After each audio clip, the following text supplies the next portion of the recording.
बिस्मिल्लाहिर्रहमानिर्रहीम। ये देखें जी, लेक्चर नंबर 4 है, चैप्टर 14 से रेलेवेंट है। डाटा दिया हुआ है, एन दिया हुआ है 7, समेशन एक्स 980 और समेशन वाई वगैरह सारी वैल्यूज़ दी हुई हैं। तो करना क्या है, estimate the linear regression model Y equal to alpha plus beta X plus epsilon.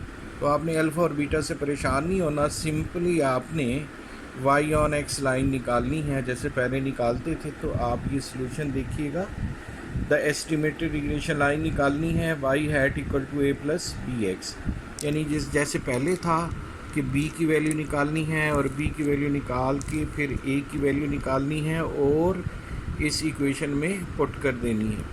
तो उसी तरीके से हमने करना है। तो अप्रोप्रिएट फार्मूला हमने देखना है कि इस इंफॉर्मेशन के मुताबिक फार्मूला बी का कौन सा एडजस्ट होता है।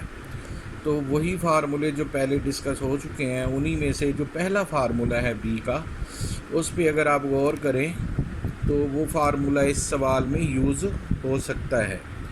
कैसे, देखिएगा जी बेटा। देखें, बी का वही फार्मूला है, पहला formula N summation X Y minus summation X summation Y over N summation X square और माइनस समेशन एक्स का होल स्क्वायर।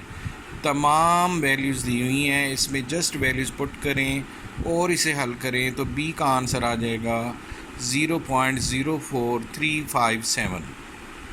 अब बाकी रह गया ए का फार्मूला क्या लगाएंगे। पहला फार्मूला ए का summation Y minus B summation X over N. तो इस फार्मूले में वैल्यू सारी पुट कर दें। बी की जगह अभी जो बी की वैल्यू ये वाली निकाली थी 0.04357, ये वाली उसमें पुट करनी है और इसे हल करें तो ए का आंसर आ जाएगा -2.1855।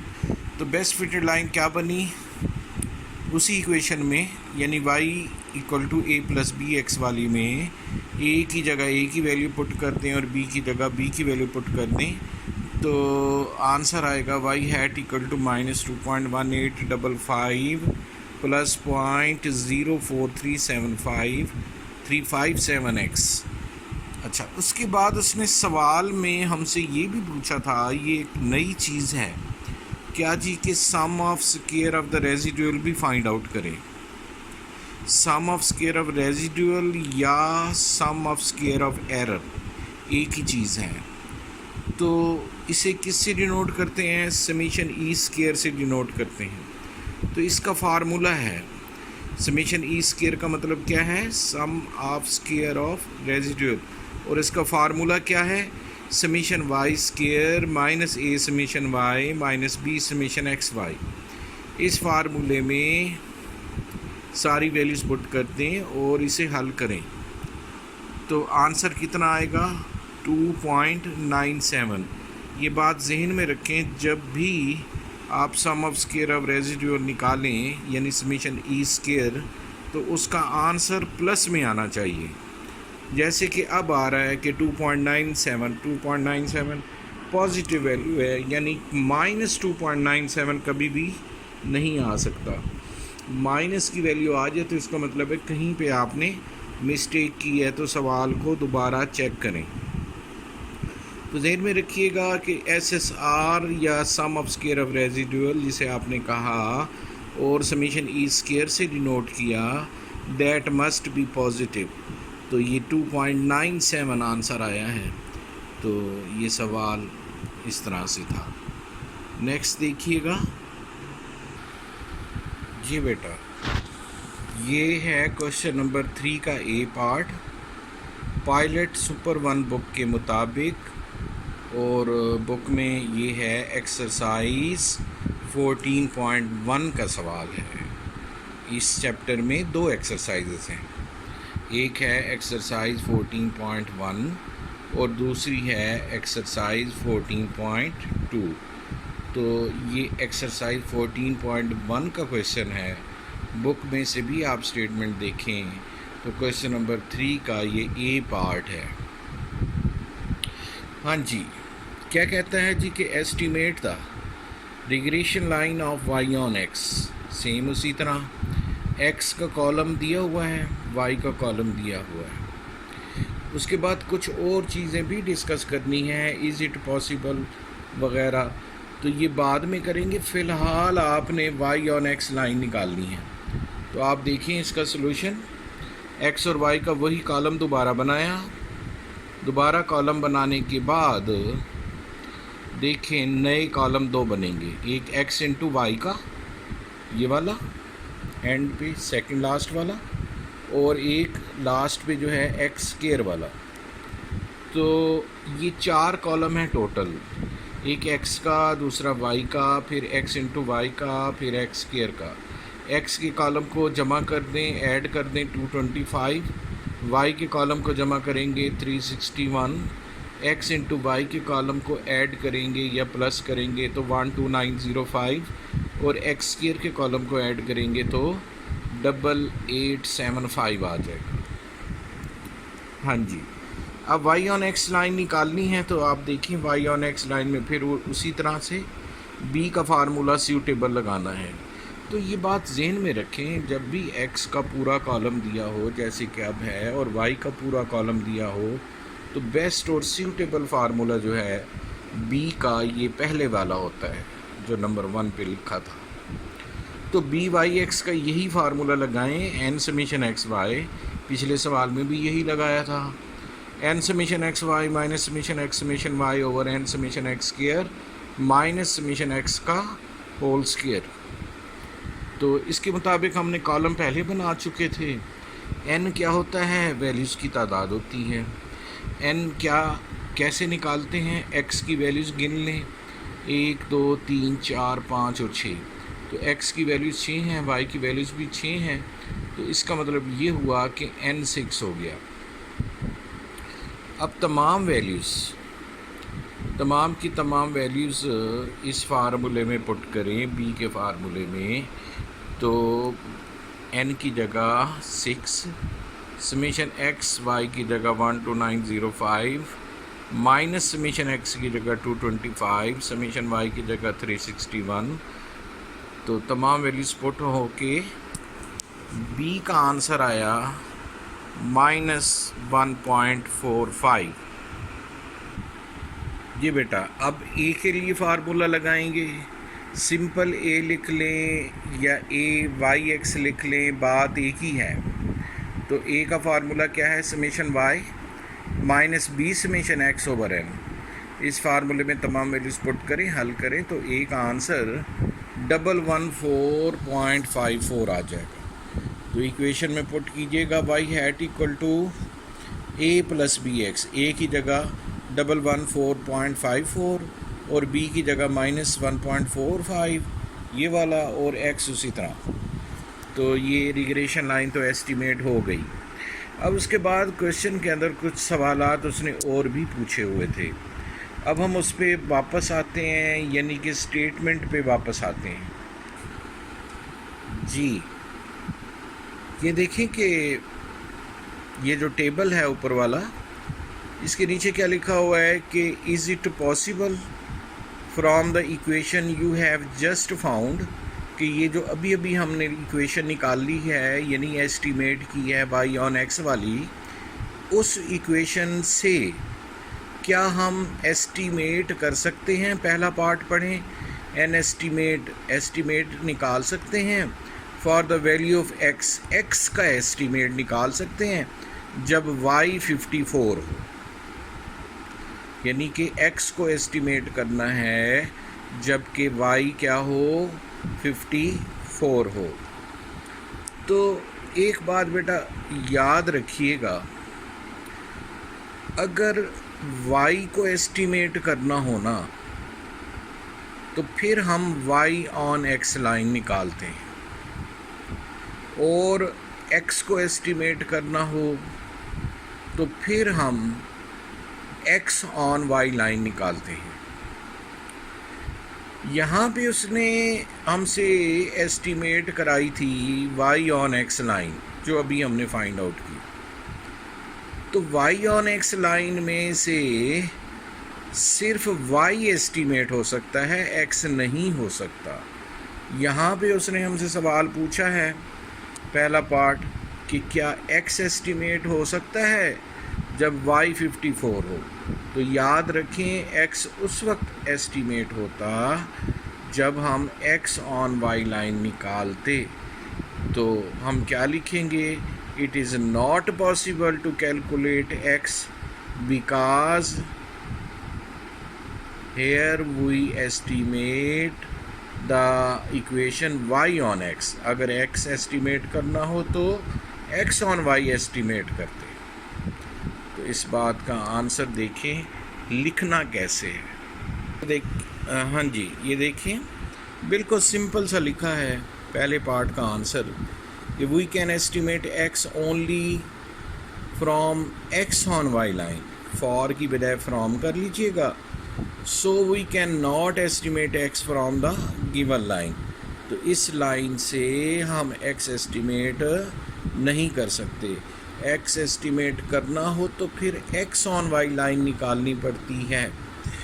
तो इसके बाद देखें, स्टेटमेंट पे वापस आते हैं और सेकंड पार्ट पढ़ते हैं कि उसमें वो क्या कहता है। जी बेटा, सेकंड पार्ट में कहता है जी क्या हम एस्टिमेट कर सकते हैं for the value of y when x equal to 37।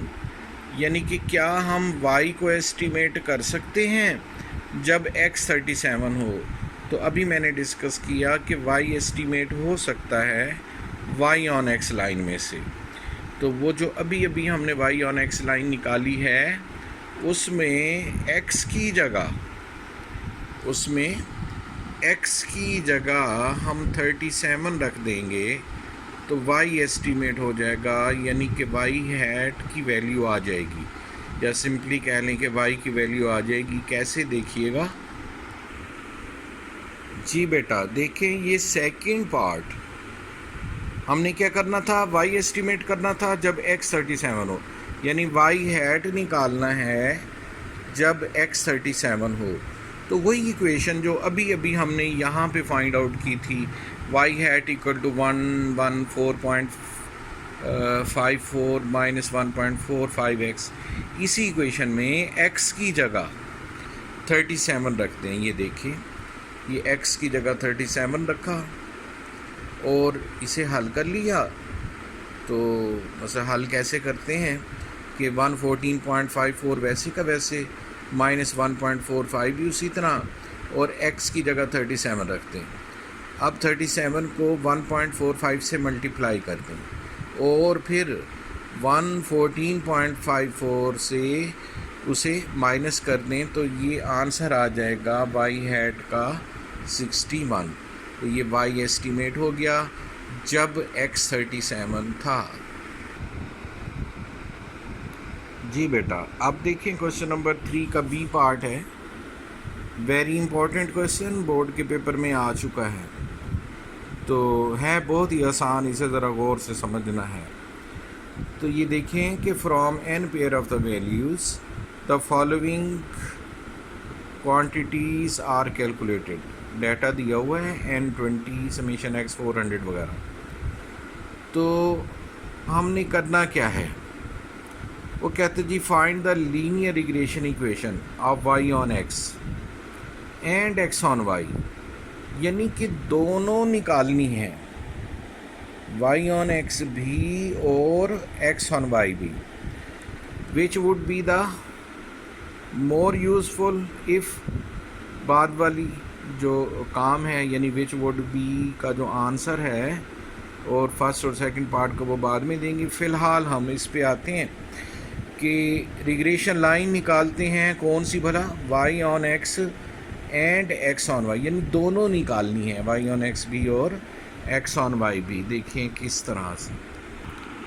जी बेटा, क्योंकि हमने इस सवाल में दोनों इक्वेशन निकालनी है, y ऑन x भी और x ऑन y भी, इसलिए पेज के दरमियान में आप लाइन लगाएं और एक तरफ ये y ऑन x निकालें और दूसरी तरफ आप x ऑन y, ताकि ये साइड बाय साइड होते जाएं और इस तरह से फार्मूले लिखने में और हल करने में भी आसानी होती है। तो ये देखिए y ऑन x पे फ़िलहाल आए, y equal to a plus B X. तो b का वही फार्मूला जो पहला फार्मूला है वही इसमें एडजस्ट हो रहा है। तो बी का ये पहला फार्मूला ये वाला ये लिखा और इसमें वैल्यूज़ पुट की और हमारे पास आंसर आ गया बी वाई एक्स का -0.125। उसके बाद ए का फार्मूला, ए के भी दो फार्मूले बताए थे। तो ये पहले वाला फार्मूला ए वाई एक्स का summation Y minus B summation X over N, तो 220 माइनस बी की वैल्यू जो अभी अभी आपने ये वाली फाइंड आउट की थी -0.125 ये पुट कीजिएगा और मल्टीप्लाई 400 डिवाइडेड बाई 20 इसे हल करें तो 13.5 आता है। तो estimated regression line Y hat equal to वही A plus B X, A की जगह ए की वैल्यू पुट कर दी 13.5 प्लस बी की जगह ये वाली वैल्यू जो माइनस में है -0.125 ये पुट करें और एक्स उसी तरह, तो ये Y on X line estimate हो गई। नेक्स्ट आप देखिए इस तरफ हम एक्स ऑन वाई लाइन निकालते हैं। एक्स ऑन वाई लाइन क्या है, X equal to A plus B Y, तो बी निकालना है। बी का फार्मूला क्या है कि बी एक्स वाई, तो बी का फार्मूला उन्हीं फार्मूलों में से ये भी पहला फार्मूला है। तो इस फार्मूले में और इस फार्मूले में क्या फ़र्क है ये पहले भी डिस्कस हो चुका था कि बी वाई एक्स है, तो बी वाई एक्स दोबारा देखें बी वाई एक्स, बाद में क्या कौन सा वेरिएबल आ रहा है, एक्स आ रहा है, तो इसलिए बटे के नीचे आप देखें कि एक्स है, यानी N summation X square minus summation X का होल स्क्वायर है, और इधर बी एक्स वाई, बाद में क्या आ रहा है वाई, तो बटे के नीचे वाई की वैल्यूज़ हैं N summation Y square minus summation Y का होल स्क्वायर। सीक्वेंस बिल्कुल वही का वही है फार्मूले का। अब इसमें वैल्यूज़ पुट करें, इसे हल करें तो बी एक्स वाई का आंसर आ गया -0.5। ए का formula summation X minus B summation Y over N, इस फार्मूले में वैल्यूज़ पुट करें और ए का आंसर आ गया 25.5। Equation X hat equal to A plus B Y, A की जगह 25.5 प्लस बी की जगह -0.5 और वाई उसी तरह। जी बेटा, ये क्वेश्चन नंबर 3 का बी पार्ट ही हम कर रहे हैं, तो इसमें find the linear regression of Y on X और एक्स ऑन वाई ये हमने फाइंड आउट कर ली हैं। उसके बाद ये दो पार्ट और हैं, ये डिस्कशन क्वेश्चन होते हैं इस तरह के, इनमें डिस्कस करना होता है। तो देखें क्या है ये, यहाँ से पढ़ना शुरू करें। Which would be the more useful if number 1 पहला part x is the age and y is the reaction time of 20 people. हाँ जी, असल में इस सवाल में हमने ना दो इक्वेशन निकाली हैं y ऑन x और x ऑन y। तो उसका सवाल अब ये है कि दोनों इक्वेशन में से यानी y ऑन x और x ऑन y में से कौन सी इक्वेशन बेहतर होगी, यानी y ऑन x बेहतर होगी या x ऑन y बेहतर होगी। अगर x क्या हो, एज हो, और y क्या हो, रिएक्शन टाइम। ये बात बेटा याद रखें, बच्चों में दवाई का असर और होता है, बड़ों में और होता है। इसका मतलब ये हुआ कि दवाई का जो रिएक्शन है यानी रिएक्शन टाइम है वो एज पर डिपेंड करता है। यहाँ पे रिएक्शन टाइम उसने किस चीज़ से, किस वेरिएबल से डिनोट किया है, y से, यानी कि y डिपेंड करता है एज पर, और एज क्या है, x है। इसका मतलब है y डिपेंड करता है x पर। जब y x पर डिपेंड करता हो तो जो वेरिएबल डिपेंडेंट होता है वो ऑन से पहले आता है। तो ऑन से पहले हम क्या लिखेंगे, y, और ऑन के बाद डेफिनेटली क्या लिखेंगे, x। तो इसका मतलब है पहले पार्ट में y ऑन x लाइन बेहतर है, y on x line suitable है। अब आ जाएं जी सेकंड पार्ट पे। सेकंड पार्ट में कहता है जी अगर x कॉस्ट हो कॉस्ट का मतलब कीमत हो, पैसे। अच्छा, एंड वाई क्या हो, फ्लोर स्पेस हो, फर्श का एरिया ऑफ 20 बिल्डिंग्स। तो फिर कहते जी बताएं कि वाई ऑन एक्स बेहतर है या एक्स ऑन वाई लाइन बेहतर है। ये याद रखें, कॉमन सी बात है कि जितना फ़र्श बड़ा बनाना होगा, यानी फ्लोर स्पेस जितनी ज़्यादा होगी उतने पैसे उस पर ज़्यादा लगेंगे। तो फ्लोर स्पेस यानी कॉस्ट जो है, कॉस्ट क्या है, एक्स है। तो फ्लोर स्पेस जितनी ज़्यादा होगी पैसे उतने ज़्यादा लगेंगे। इसका मतलब ये हुआ कि कॉस्ट डिपेंड करती है फ्लोर स्पेस पर, कॉस्ट डिपेंड करती है फ्लोर स्पेस पर, कॉस्ट डिपेंड करती है फ्लोर स्पेस पर। एक्स क्या है, कॉस्ट है, और वाई क्या है, फ्लोर स्पेस है। इसका मतलब ये हुआ कि एक्स डिपेंड करता है वाई पर, एक्स डिपेंड करता है वाई पर। तो इसका मतलब ये हुआ कि एक्स ऑन वाई लाइन बेहतर होगी। तो डिसाइडेड ये हुआ कि सेकंड पार्ट में एक्स ऑन वाई लाइन बेहतर है, और फर्स्ट पार्ट में कौन सी लाइन बेहतर है, वाई ऑन एक्स। तो यही हमने बताना था कि फ़र्स्ट पार्ट में कौन सी इक्वेशन इस्तेमाल होनी चाहिए और सेकंड पार्ट में कौन सी इक्वेशन इस्तेमाल होनी चाहिए। तो फर्स्ट पार्ट में वाई ऑन एक्स, क्योंकि रिएक्शन टाइम डिपेंड करता है एज पर, और सेकंड पार्ट में फ्लोर स्पेस पर डिपेंड करती है कॉस्ट, तो इसलिए कॉस्ट डिपेंड करती है फ्लोर स्पेस पर, तो एक्स ऑन वाई लाइन बेहतर होगी। तो फर्स्ट पार्ट में वाई ऑन एक्स और सेकंड पार्ट में एक्स ऑन वाई लाइन बेहतर है। तो ये हमने आंसर देना है। और देखिए अब ये लिखना कैसे है, यही वाला आंसर जो ज़बानी डिस्कस हुआ, ये लिखना कैसे है। जी बेटा देखें, जो चीज़ अभी मैंने आपको समझाई थी बिल्कुल उसी तरह से लिखा हुआ है कि फर्स्ट पार्ट में if X is the age and Y is the reaction time, then as the reaction time depends on age, so y on x regression line is better या best कह लें, जो मर्ज़ी कह लें। उसके बाद सेकंड पार्ट देखें कि if x is the cost and y is the floor space, then वही वाली बात कि cost डिपेंड करती है फ्लोर स्पेस पर, जितना बड़ा फर्श बनाएंगे पैसे उतने ज़्यादा खर्च होंगे। तो so x on y line is better, so x on y line is better.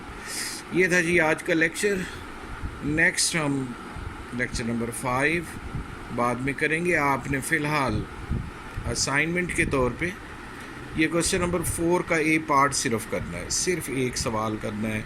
बिल्कुल इसी तरह के सवाल है जिस तरह अभी से हमने 2-3 सवाल किए हैं, सेम इसी तरह से है।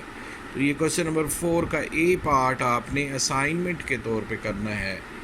आपको नोट्स भी प्रोवाइड किए जा रहे हैं, तो आप एकेडमी से ज़रूर कलेक्ट कर लीजिएगा। अल्लाह हाफिज़।